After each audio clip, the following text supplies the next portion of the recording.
আপনি 42 বছরের ছেলে, প্রবাসী, ঘর বাড়ি সবকিছু দেখিয়া আপনার 16 বছরের মেয়েটারে এই আমার মতন 42 বছরের পুরুষের কাছে বিয়া দিছেন। আপনি আমার শ্বশুর, আমার থেকে মাত্র 10-12 বছর বয়স বড় আপনার। এই কাজটা কি আপনি ঠিক করছেন? আজকে আমার বয়স 42, আমি এখন আপনার মেয়েরে বিয়া করে থইয়া ছুটিতে আবার চলে আসুন দূরপ্রবাসে।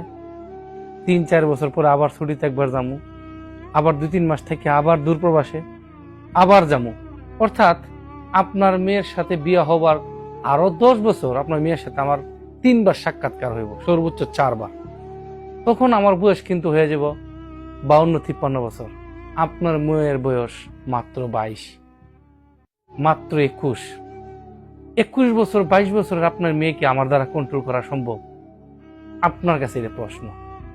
আপনি আমার কাছে বিয়া দিছেন, 42 বছর বয়স আমার, 10 বছর পরে আমার 52 বছর হয়ে যাবে। আর আপনার মেয়ের বয়স আসলে 16 বছর।